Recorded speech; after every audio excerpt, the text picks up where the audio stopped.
신약성경 146면에 있습니다. 요한복음 3장 30절의 말씀을 봉독해 드리겠습니다. 그는 흥하여야 하겠고 나는 쇠하여야 하리라 하니라. 윤인영 담임 목사님 나오셔서 그는 흥하여야 하고 나는 쇠하여야 한다라는 제목으로 하나님 말씀을 선포하시겠습니다. 할렐루야. 오늘도 가정에서 영상으로 하나님 앞에 함께 예배드리시는 우리 모든 믿음의 가족들을 환영하고 축복합니다. 오늘 이 시간 여러분이 서 계신 그곳, 여러분이 예배드리는 그곳이 바로 예배의 처소요 또 성전인 줄 믿습니다.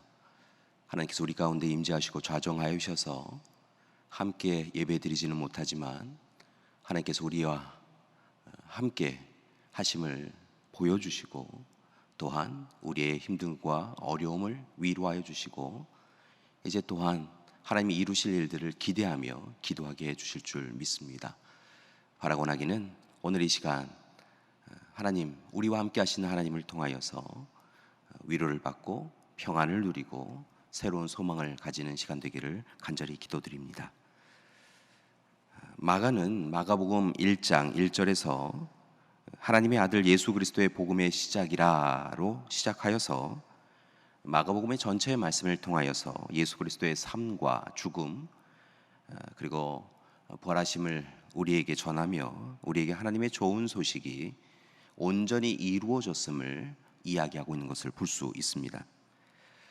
그런데 흥미로운 것은 마가가 본격적으로 예수님의 가르침과 행하심에 대하여서 말하기 전에 1장 2절 이하의 말씀을 통하여서 한 사람을 주목하고 그에 대하여 중요시 여기며 먼저 언급하고 있는 것을 볼 수 있습니다. 그가 바로 세례 요한입니다. 여러분, 세례 요한은 어떤 사람입니까? 그는 누구입니까? 누가복음 1장의 말씀을 보면 세례 요한은 하나님 앞에 의인이라고 불려졌던 아버지 사가랴와 어머니 엘리사벳의 아들로 태어난 것을 봅니다. 특별히 누가는 사가랴와 엘리사벳의 나이가 많아서 아이를 잉태할 수 없었음에도 불구하고 하나님께서 은혜를 베풀어 주셔서 또한 하나님께서 보내신 가브리엘 천사의 예언을 이루어 주셔서 전적으로 하나님의 강권 아래 예수님보다 6개월 일찍 태어났다라고 하는 것을 전하고 있는 것을 봅니다. 성경은 이렇게 태어난 세례 요한이 감당할 사역에 대하여서도 구약의 말씀 가운데 예언하고 있는 것을 볼 수 있는데요, 이사야 40장 3절의 말씀이 그의 사역에 대하여 미리 예고한 말씀입니다. 외치는 자의 소리여 가로되 너희는 광야에서 여호와의 길을 예비하라, 사막에서 우리 하나님의 대로를 평탄하게 하라.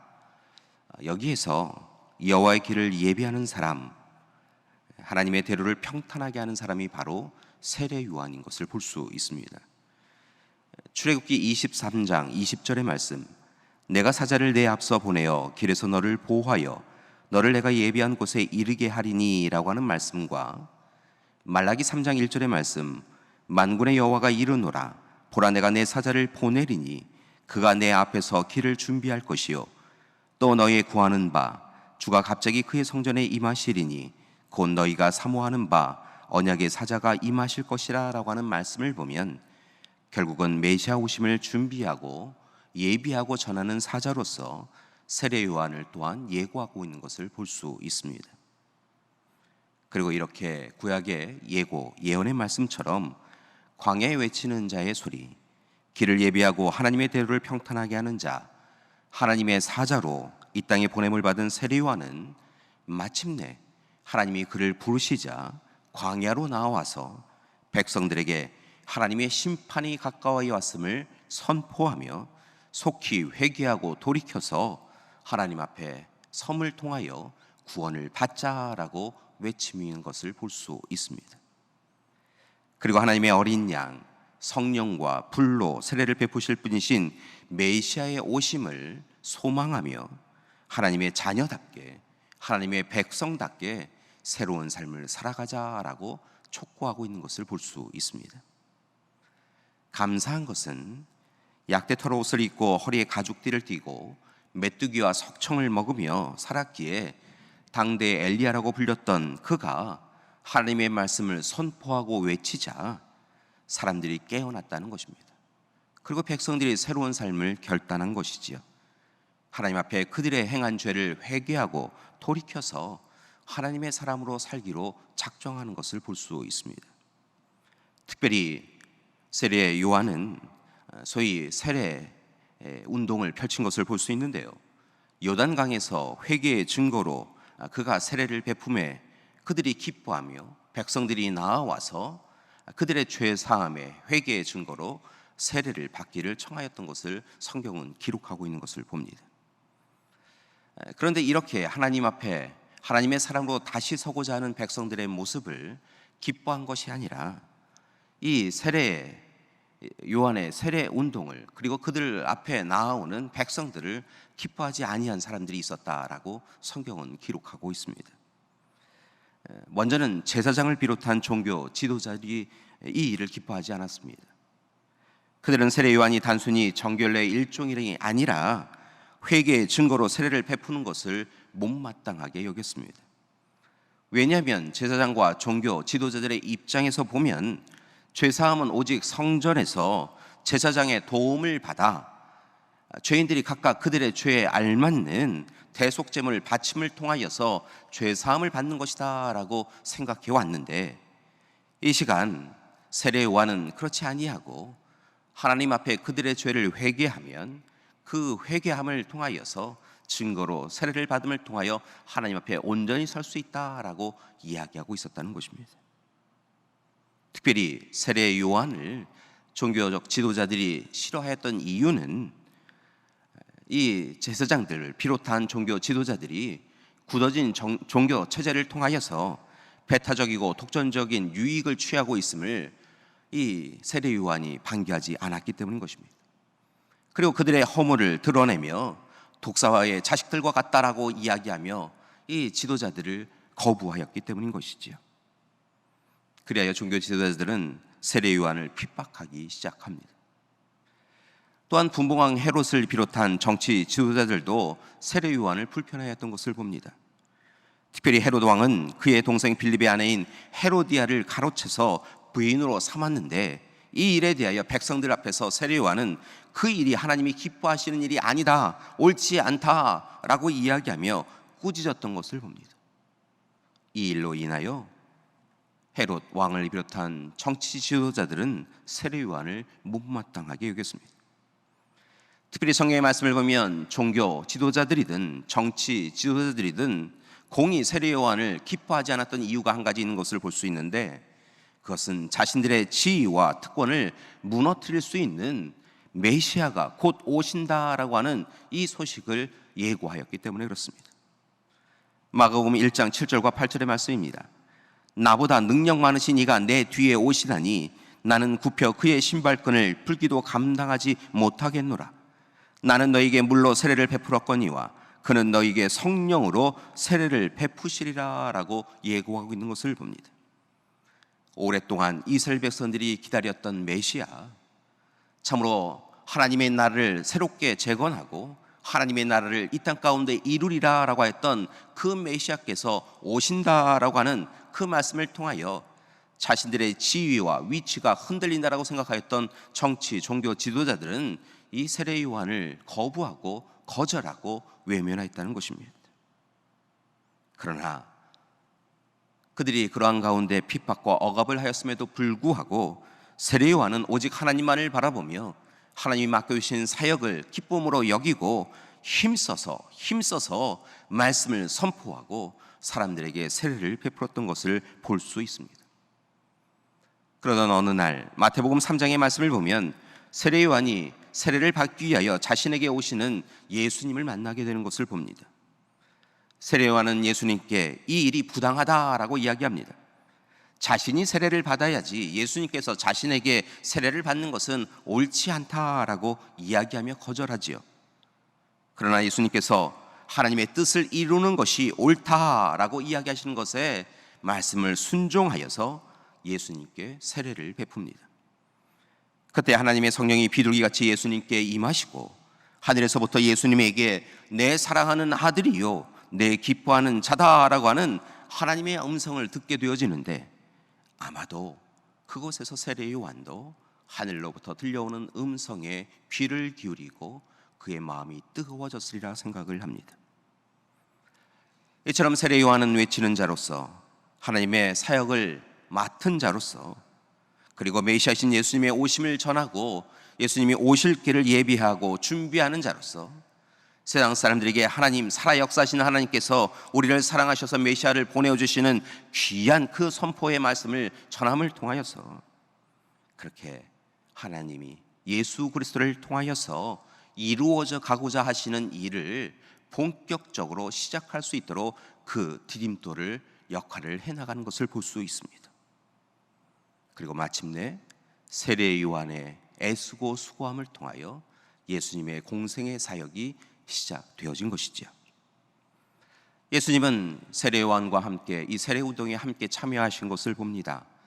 그리고 사람들에게 회개의 증거로 세례를 베푸시지요. 참으로 놀랍고 은혜로운 장면이었습니다. 그러나 이 일에 대하여 기뻐하면서도 한편으로는 못마땅해 하는 이들이 또한 있었다라고 성경은 기록하고 있습니다. 그들은 바로 세례 요한의 제자들이었습니다. 그들은 자신들의 스승인 세례 요한보다 예수님께로 더 많은 사람들이 나아가서 세례를 받고 있다라고 하는 소식을 듣고 서운하고 불편하였던 것입니다. 그래서 오늘 말씀을 보면 세례 요한의 제자들이 이 스승인 세례 요한에게 찾아와서 이 일을 어찌하면 됩니까? 어찌하면 다시 예수님보다 우리 스승님이신 세례 요한, 당신이 더 존중받고 존경받고 인정받는 그런 시기를 바꿀 수 있을까요? 라고 그렇게 청하는 것을 볼 수 있습니다. 그런데 제자들의 이야기를 들은 세례 요한은 그들의 기대와는 전혀 다른 이야기를 하고 있는 것을 봅니다. 3장 28절의 말씀입니다. 나는 그리스도가 아니다. 나는 그분에 앞서서 보내심을 받은 자일 뿐이다. 그리고 오늘 말씀 30절 말씀을 통하여 분명하게 말씀하고 있으십니다. 그는 흥하여야 하겠고 나는 쇠하여야 하리라. 교회 여러분, 세례 요한은 분명하게 오늘 이 시간 이야기하고 있다는 것입니다. 예수님은 흥하셔야 하고 나는 쇠하는 것이 옳다, 합당하다. 예수님 뒤로 그림자와 같이 사라지는 것, 이제 내 할 일을 다 하였으니 나는 이제 이곳에서 멈추어서 사라지는 것, 그것이 나의 기쁨이다. 그것이 하나님이 원하시는 것이다 라고 고백하고 있다는 것입니다. 참 놀라운 사람입니다. 이러한 그였기에 예수님도 세례 요한에 대하여 마태복음 11장 10절의 말씀에서 세례 요한이 길을 예비하는 하나님의 사자였음을 분명히 말하며 11절의 말씀에서는 여자가 낳은 자 중에 가장 큰 자가 세례 요한이다 라고 말씀을 전하고 있는 것을 볼 수 있습니다. 교회 여러분, 2020년 참 어려운 시간을 우리는 보내고 있습니다. 더욱 안타까운 것은, 그리고 힘겨운 것은 한국 교회가 세상과 이웃의 생명과 건강을 해하는 일의 중심에 서 버렸다는 것입니다. 그리고 지금까지 우리가 행해온 몰직하고 비이성적인 모습, 말과 언행이 불일치한 모습을 통하여서 우리는 세상으로부터 불신을 넘어서서 혐오와 조롱의 대상이 되고 있습니다. 교회 여러분, 하나님의 복음을 전하여서 세상 사람들이 구원과 영원한 생명을 선물로 받고 이 땅에서 하나님 나라의 기쁨과 즐거움을 누리도록 해야 하는 교회가 오히려 반대로 세상의 근심이 되고 두려움과 공포를 주어서 부정 못할 비판의 대상이 되고 있다는 것입니다.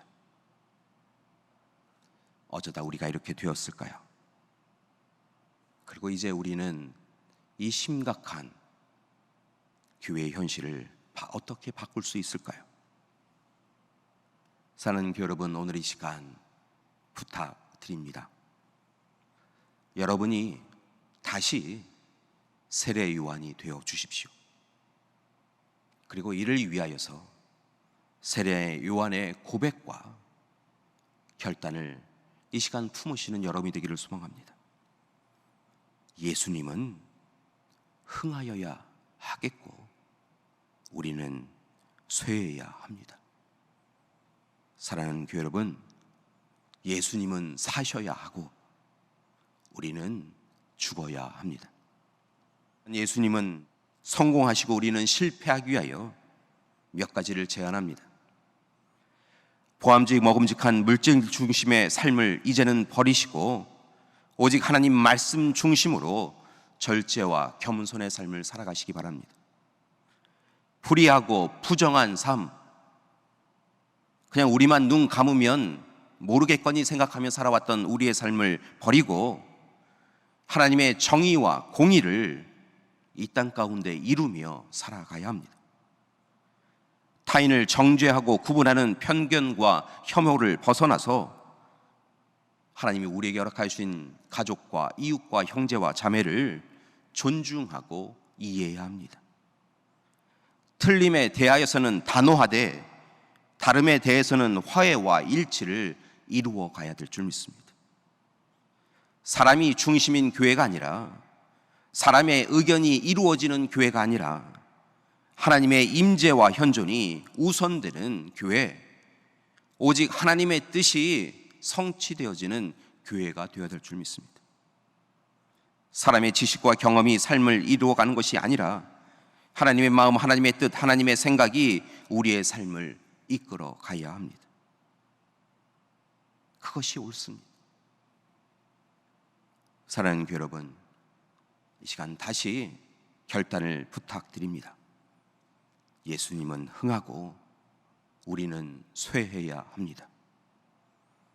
그때 예수 그리스도를 이 세상에 보내어 주셔서 십자가에서 죽게 하심을 통하여 우리에게 구원과 영원한 생명을 허락하여 주신 하나님의 사랑, 그 사랑이 우리를 강권적으로 붙잡아 주셔서 이 모든 어려움을 넉넉히 이기게 해주실 뿐만이 아니라 무너지고 또 무너져 있는 한국 교회를 하나님께서 다시 들어 사용하여 주실 줄 믿습니다. 하나님께서 교회를 교회되게, 교인을 교인답게 만들어 주실 줄 믿습니다. 예전에 이중표 목사님과 관련된 글을 읽은 적이 있습니다. 그 글의 제목이 이랬습니다. 목사가 죽어야 교회가 살고 교회가 죽어야 세상을 살린다. 목사가 죽어야 교회가 살고 교회가 죽어야 세상을 살린다. 오래전 일이지만 그 글을 읽으며 참으로 부끄러웠습니다. 한국 교회, 한국 교회 목사, 한국 교회 교인, 부끄럽지만 우리는 여전히 죽지 않으려고만 하고 살려고만 하고 있기 때문에 그렇습니다. 오늘 말씀을 준비하며 예전에 읽었던 그 말씀을 다시 찾아서 읽어보았습니다. 말씀을 다시 한번 읽어보면서 여전히 우리는 죽지 못하고 살고 있구나. 죽지 못하였기에 온전히 살지 못하고 있구나 라는 생각을 하였습니다. 교회 여러분, 우리가 죽어야 합니다. 우리를 위하여서 죽으신 예수 그리스도를 따라서 우리도 자기를 부인하고 자기 십자가를 지고 골고다 언덕에 올라가서 죽어야 합니다. 죽는 척 하지 말고 죽어야 합니다. 여전히 우리 안에 내면의 탐욕과 욕망이, 교만과 자만이 우리의 삶에 여전히 보인다고 한다면 하나님 앞에 부끄러워 통회자복하고 우리를 위하여선 죽으신 주님 앞에서 우리 또한 죽어야 될 줄 믿습니다. 목사가 죽고 장로가 죽어야 합니다. 우리의 자존심이 죽고 우리의 명예욕이 죽고 우리의 탐욕과 욕망, 어리석음과 무지가 죽어야 합니다. 그래야 우리가 죽어야 하나님의 생명의 살림의 역사를 비로소 누릴 수 있게 되는 것입니다. 교회 여러분, 다가오는 한 주간 오직 한 가지만 노력하며 살기를 원합니다. 주님은 흥하고 우리는 쇠하는 삶, 주님은 살고 우리는 죽는 삶, 그 삶을 실천하며 살아가는 우리가 되기를 소망합니다. 세상이 참 어둡습니다. 세상이 어두운 이유는 질병에 있는 것도 아니고 자연의 재해에 있는 것도 아니고 어려워진 경제 형편에 있는 것도 아닙니다. 여전히 우리는 살고 사는 우리를 위하여 주님을 죽이고 있기 때문에 그렇습니다. 사랑하는 교회 여러분, 세례 요한이 되어 주십시오. 그리고 오늘 이 시간 주님은 살고 나는 죽어야 한다, 주님은 흥하시고 나는 쇠해야 한다 고백하며 매일의 삶을 그렇게 살아가는 우리가 되기를 소망합니다. 마지막으로 우리 옆에 있는 우리 가족들과 함께 결단하였으면 좋겠습니다. 아버지에게, 어머니에게, 사랑하는 자녀에게 서로 인사 나누며 결단하는 시간이 되었으면 좋겠습니다. 예수님은 흥하여야 하고 우리는 쇠하여야 합니다. 다시 한번 우리 가족들과 이야기 나눴으면 좋겠습니다. 예수님은 살고 우리는 죽어야 합니다. 사랑하는 교회 여러분, 세상은 잘 사는 것에 대하여 이야기합니다. 우리는 먼저 잘 죽는 것에 대하여 이야기하며 살기를 원합니다. 우리가 죽을 때, 제대로 온전히 죽을 때 주님께서 우리를 살려주실 줄 믿습니다.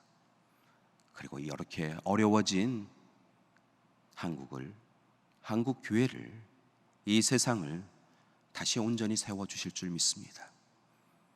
오늘 세례 요한처럼 주님은 흥하여야겠고 나는 쇠하여야 합니다 고백하며 살아가는 우리 믿음의 가족 되시기를 간절히 기도드립니다. 함께 기도하시겠습니다. 사랑의 하나님, 우리는 보이는 현실에 우리의 눈과 마음과 생각을 사로잡혀서 불평과 원망을 하며 살아가고 있습니다. 그런데 하나님, 오늘 이 시간 불평하고 원망하는 우리를 바라보며 근심하시는 하나님을 또한 뵙습니다. 하나님, 하나님의 자녀, 하나님의 백성이라고 이야기하지만 조금도 하나님의 자녀답게, 백성답게, 하나님의 일꾼답게 살지 않고 있는 우리를 불쌍히 여겨 주시옵시고 이제 우리의 삶에 전적인 변화가 있게 하여 주시옵소서. 부활의 영광만을 사모하며 십자가의 죽음을 외면하였던 우리의 어리석음을 하나님 용서하여 주시옵시고 먼저 주님과 함께 죽는 우리 되게 하여 주시옵소서. 자기를 부인하고 자기 십자가를 지는 삶, 우리 안에 계신 하나님께서 우리의 삶을 이끌어 가시는 삶을 살아가게 하여 주시옵소서. 이 일을 위하여서 오늘 허락하신 귀한 약속의 말씀